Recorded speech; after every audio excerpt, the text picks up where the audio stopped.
भारत आज तक कह रहा है, ये ट्रेलर था, बाकी मूवी आगे आपने देखना है। उनका वजीर आजम कह रहा है पाकिस्तान के नौजवानों को कि रोटी खाओ वरना मेरा गोली खाओ। मगर ये मूडी जो है फिर भी रुकता नहीं है ना, रुकता। ये एक खौफनाक साजिश बनाई जा रही है। पाकिस्तान की तमाम सियासी जमातों में ये नापाक और पलीद गद्दार बैठे हैं। पाकिस्तानी कौम को बहुत होशियार रहना पड़ेगा। हुकूमत को भी हम खबरदार करते हैं कि किसी लालच में, किसी धोखे में आकर इस मुआहदे पर साइन नहीं कर देना। साहब आपने बात की है, अच्छी की है, टेबल पे आए। अगर आपको आना टेबल पे ही पड़ेगा। अगर अल्लाह ने आपको मौका दिया है, आप इस मसले पे जा सकते हैं तो करना चाहिए, ठीक है। लेकिन ये नहीं है कश्मीर बनेगा पाकिस्तान, ये खोखले नारे हैं 1948 से लग रहे हैं, ठीक है। इंडिया कह रहा है कश्मीर नहीं देंगे। इस सूरत हाल में पाकिस्तान और हमारा सिंतास मुआहदा तोड़ने का ना सिर्फ उन्होंने धमकी की है, उनका वजीर ने कल भी कहा कि इसको हम बहाल नहीं करेंगे। तो इस सूरत में पाकिस्तान ने जरूर उस जंग का तैयारी करनी है। तो कश्मीर का लिए पहले कश्मीर में पूछे हमारे साथ रहना चाहते हैं, वो रहना चाहते हैं, ठीक है। वो कहते हैं ना पाकिस्तान के साथ रहना चाहते हैं ना इंडिया के साथ रहना चाहते हैं। बिल्कुल। आपको ये कैसे पता है? ये दुनिया, ये आपका सोशल मीडिया बताता है। पाकिस्तान चीन की पीठ में इतना बड़ा खंजर घोंप रहा है, गैर महसूस तरीके से घोंप रहा है कि जिसकी वजह से पाकिस्तान लाडला हो गया है अमेरिका और इसराइल का। लेकिन आप देखें उधर सिख हैं, आप मुसलमानों की तादाद देखें इंडिया में, जिसने भी नफरत की आग फैलाई है ना, लानत हो उस पे, चाहे वो पाकिस्तानी है चाहे इंडियन है, ठीक है। मैं कहता हूँ ये मोहब्बत के मसले हैं, मोहब्बत से हल होने चाहिए। ये साल खत्म होने से पहले पहले मोदी हर सूरत पाकिस्तान पर हमला करेगा। जब 80 जहाज पाकिस्तान की तरफ आते हैं तो आपको अंदाजा होना चाहिए कि उसका मतलब क्या है। भारत फौरी तौर पर दुनिया से असला खरीद रहा है। हाय, और जो असलहे की जो हथियारों के डील भारत कर रहा है वो बहुत इमरजेंसी में। तो क्योंकि अब इस तरह के अटैक को आप रिपोर्ट नहीं कर सकते, मतलब पाकिस्तान की किसी टीवी चैनल में, किसी न्यूज़पेपर में, तब तक जब तक उसकी ऑफिशियली प्रेस रिलीज नहीं आ जाती।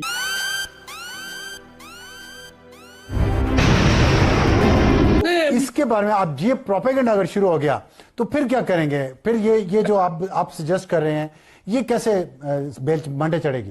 देखिए, पहली बात, और तमाम बड़े बड़े मुसलमान ममालिक इस जुर्म में, इस साजिश में, इस बगावत में शामिल हैं।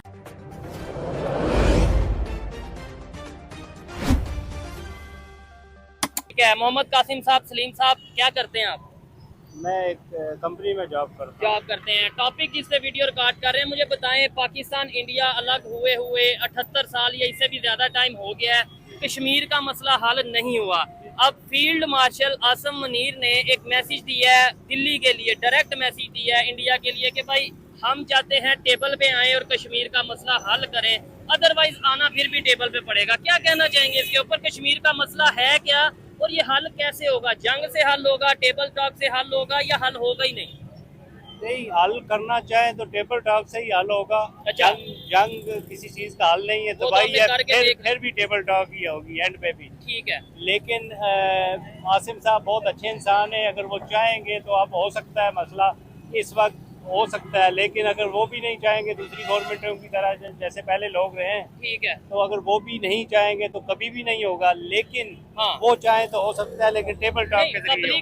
पब्लिक का भी ये कहना है कि 78 साल में क्या किया हमारी गवर्नमेंट ने कश्मीर के लिए, कश्मीर कॉज के लिए? स्टेटमेंट तो देते हैं, प्रैक्टिकली क्या किया? प्रैक्टिकली कुछ भी नहीं कर रहे हैं। पहले तो पोजीशन ये चलती थी, जितने लोग रहे वो एक खाने का जरिया बना हुआ था। अच्छा। कि जी कश्मीर का मसला चल रहा है, वो बजट और दूसरी सारी चीजें, अच्छा, वो खाना पीना इनका बंद हो जाता है अगर ये कश्मीर का मसला हल होता है। लेकिन ये आसिफ मुनीर साहब जो है बहुत अच्छे इंसान है, ये अच्छा, इंशाल्लाह अल्लाह वाले हैं, ये कुछ करेंगे। और अल्लाह एक सवाल आपसे मजीद करूंगा, फिर आपको जो सा वो आप जा सकते हैं, लेकिन उससे पहले ये भाई से बात करते हैं। मुझे बताएं, क्या कहना चाहेंगे? कश्मीर का मसला एक तो है क्या, ये हल कैसे होगा, कौन करेगा? इंडिया पाकिस्तान करेगा या थर्ड पार्टी करेगी? जंग से होगा? बिस्मिल्लाहिर्रहमानिर्रहीम।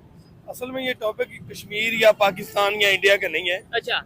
शुरू से लेके आज तक कश्मीर पे सियासत होती आ रही है, ठीक है, ठीक है। जब भी किसी ने इलेक्शन जीतना हो, जब भी किसी ने हुकूमत में आना हो, हाँ, उनको मेन मुद्दा कश्मीर आ जाता है, ठीक है। कश्मीर पे नाम पे लोग खा रहे हैं, वोट ले रहे हैं। हाँ, वोट ले रहे हैं। इंडिया भी यही चालन चलता है, जब भी इंडिया में कोई हुकूमत आती है तो उनका यही काम होता है, मुसलमानों को दबा के कश्मीर का रोला डाल के वोट लेते हैं और फिर हुकूमत में आके मसले हल। पाकिस्तान में भी सियासतदान ऐसे ही हैं। आज तक कश्मीर कमेटी बनी है, बड़ा कुछ हुआ है। कश्मीर के तो क्योंकि अब इस तरह के अटैक को आप रिपोर्ट नहीं कर सकते, मतलब पाकिस्तान की किसी टीवी चैनल में, किसी न्यूज़पेपर में, तब तक जब तक उसकी ऑफिशियली प्रेस रिलीज नहीं आ जाती। उसमें जो कुछ लिखा होगा आपके एंकर को वही चीज आप बताएंगे, उसके पास जाएगी और एज इट इज वो पढ़ लेगा कि भाई ये कहा फलान साहब ने, ये कहा ISPR के उससे जराए से ये खबर आई और उन्होंने ये बोल दिया। तो पाकिस्तान ने इस हमले का जो इल्ज़ाम है वो हिंदुस्तान पे लगाया है और अभी क्योंकि मैं पढ़ रहा था थोड़ी देर पहले, तो उन्होंने ऑफिशियली इसको रिजेक्ट किया है, डिनाई किया कि भाई हमारा इस हमले से किसी किस्म का ताल्लुक नहीं है, क्योंकि ये बड़ा हमला है। और आज इत्तेफाक है कि मिनिस्टर इंफॉर्मेशन के साथ हम पश्तून जर्नलिस्ट की बड़ी लंबी चौड़ी हमारी मीटिंग आज हुई, 3 साढ़े 3 4 घंटे खैबर पख्तूनख्वा हाउस में उनके साथ थे। और ज्यादातर बात अगर मैं कहूँ तो इस चीज के ऊपर हमारी रही, टेररिज्म पे जो वहाँ ड्रोन अटैक्स हो रहे हैं, सिविलियंस की कैजुअलिटीज हो रही हैं, इन सारी चीजों के ऊपर हमने उनसे बहुत खुल के बात की।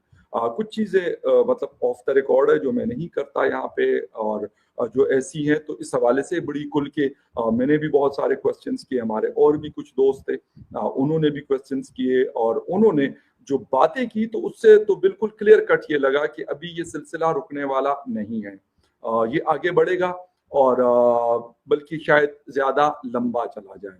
हालांकि पहले जब अफगानिस्तान में अमेरिकन फोर्सेस हुआ करती थी तो उस वक्त तो चलो हम वो वहाँ की जो ड्रोन्स आते थे वो हमले करते थे या कुछ होता था, उस वक्त भी हम कहते थे कि जी हिंदुस्तान के वो हैं, हम नहीं गवर्नमेंट की मैं बात कर रहा हूँ, कि वहाँ पे कॉन्सुलेट्स हैं जी, जलालाबाद में भी, बॉर्डर के साथ साथ जो उनके सिटीज हैं वहाँ पर, तो ये सारी चीजें हो रही। लेकिन बीच में से अगर आपने देखा हो तो 2-3 साल कोई नाम नहीं लिया, हम अफगानिस्तान का नाम लेते रहे। हमसे मतलब वो लोग, वो इदारे जो पाकिस्तान को कंट्रोल करते हैं, जो पाकिस्तान को चलाते हैं, अब उन्होंने उस नाम को चेंज करके अब इनका नाम लगा दिया। तो अब पता नहीं है मुझे कि अब इसके ऊपर अफगानिस्तान क्या बोलेगा, क्योंकि अगर हिंदुस्तान को आप लेके भी आते हैं तो आप ये कहते हैं कि जी वो अफगानिस्तान के जरिए आता है, इसका मतलब ये कि आप पहला जो आप एक ब्लेम लगा रहे हैं वो अफगानिस्तान पे लगा रहे हैं। ये तो नहीं, इंडिया का इस तरफ खैबर पख्तूनख्वा के साथ कोई बॉर्डर तो नहीं टच होता ना। दूसरी तरफ अगर बलूचिस्तान के बॉर्डर की बात करें तो वो ईरान और अफगानिस्तान के साथ बॉर्डर शेयर करता है, तो यकीनन उन कंट्रीज के अलावा तो किसी और रास्ता तो कोई है नहीं, कि कोई जिन बूत तो है नहीं कि वो आए और मतलब TTP को या BLA को या ISIK को कुछ दिया और फिर वो गायब हो गए, ऐसा तो नहीं है ना। तो मैंने आज बात की है कि हम ये क्वेश्चन रेज करते रहे, मैं खत्म कर रहा हूँ, कि जब इंडिया के अंदर इस किस्म का कोई इंसिडेंट होता है या इंडियन साइड के कश्मीर में होता है तो हम उनके